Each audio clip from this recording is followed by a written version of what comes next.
Hello po, magandang araw po sa inyong lahat. Ito naman po ang kaibigan niyo si Jake. Ano bang topic natin for today? Happy New Year again, everyone. Ang topic natin for today ay tips to manage your finances. Alam ko guys, bago lang natapos ang Christmas at New Year, karamihan sa atin malaki din ang nagastos this Christmas.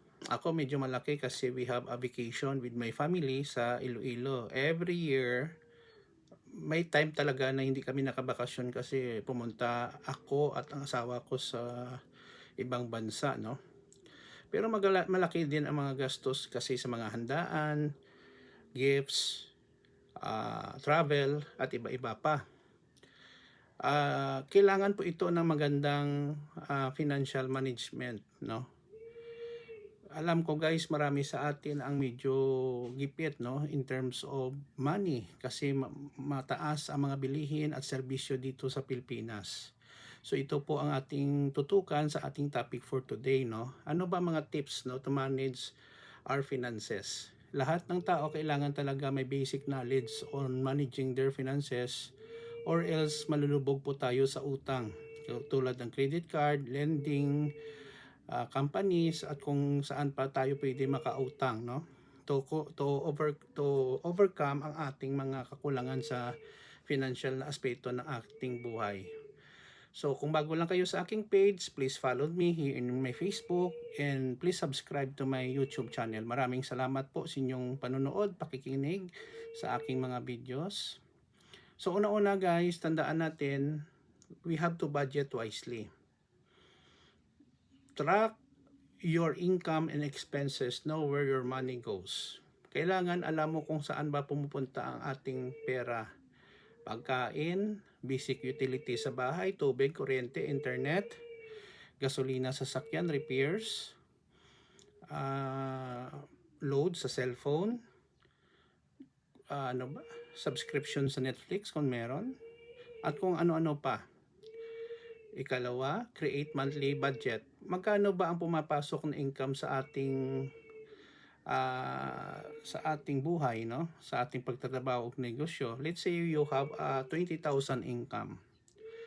Dapat po ihiwalay ang mga pera para sa needs. Kailangan natin, savings and wants. Ang gusto lang natin. Pero sa akin guys, ang importante ditong dalawa needs, basic needs, pagkain, gamot at kung ano-ano pa, electricity, tuition fee ng mga bata kung may nag-aaral, savings. Ang wants personal mo yun kung may malaki talagang extra money ka at may gusto kong bilhin, pwede mo yun magawa. Pangalawang tips guys, save regularly. Ang save regularly meaning every month, every week, kung may ekstrang pera ka, itabi mo na, huwag mong gastusin. Pay yourself first. Save a portion of your income before spending. Una-una guys, kahit maliit na savings every payday, let's say nagsisave ka na lang ng every payday 500 pesos. Come on, by 1 year, around 6,000 pesos din yun, no? Kung masave mo. It takes a lot of discipline and focus guys, no, in diligence para makasave tayo ng pera. Mas maganda kung may bangko ka or sa bahay mo na lang. Kaso lang kung ang pera na sa bahay mo lang, most likely may temptation na kung alanganin, kukunin mo agad at magastos. Sa akin, ang tip ko sa inyo, pwede kayo sa impok sa bangko or sa cooperative, pwede din, no? Ikalawa, build an emergency fund, aim for at least 3 to 6 months of expenses. Well, depende po ito, no? Kung may pera ka talaga, pwede ka talaga maggawa ng emergency fund kahit maliit lang, no? Ano ba ang mga emergency na dumadating sa ating buhay? Nagkakasakit, may nabatay na hospital, emergency yon para hindi na kayo magka-problema kung mangyari yon. Pangatlo, control spending. Dapat i-control natin ang paggastos ng pera. Meaning, pipiliin lang natin ang gastusin natin sa mga basic needs natin sa ating buhay. Hindi yun one day millionaire, whole year maintainer, no? Whole year sacrifice. Dapat alam natin kung paano natin ma-differentiate ang pangangailangan sa kagustuhan. So, prioritize guys ang essentials. Nakuha ko po ito sa mga kaibigan ko na mga Chinese. No? Iba hindi naman negosyante. Alam nila kung paano i-priority ang kanilang basic needs kaysa kanilang wants.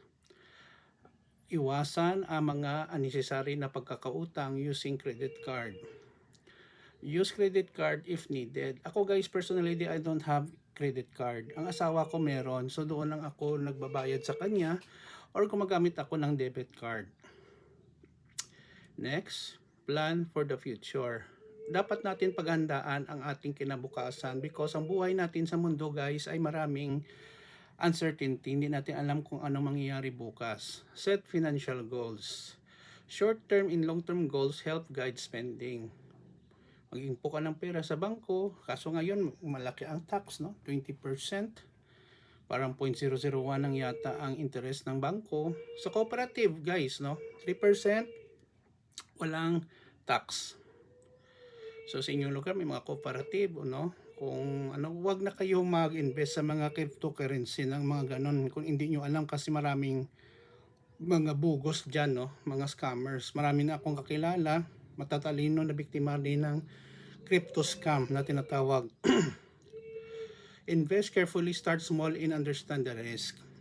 Kung mag-invest kayo, dapat maliit lang muna, wag todo bigay kasi mayroong mga scam ngayon sa mga cryptocurrency.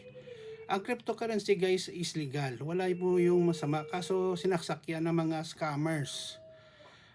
Gagawin nila, invite ka nila, mag-invest ka, kumikita ka, i-allow ka nila mag-withdraw ng pera mo para to build trust. Marami na akong napanood dito sa YouTube at saka mga kilala ko na biktima.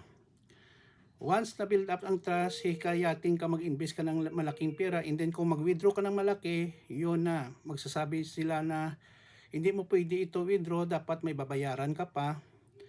Ikaw na tanga, babayad ka naman sa kanilang mga penalties or whatever it is, and then until such time wala ka nang, hindi mo na makuha ang pera mo. So ingat-ingat lang guys, no? So next, smart habits. Live within your means. Don't spend more than you earn. Siyempre, sabi ko nga, sa example natin, ang income mo is 20,000, huwag mong iubos lahat. Kukuha ka ng iPhone 17, mamahaling na sasakyan, instead of Toyota, kukuha ka ng Lexus. For example, nako, masakit sa ulo yan, hindi mo kaya. Designer t-shirt, akin na sinusuot, relief lang to eh. Okay, 200 pesos, no? So, okay naman.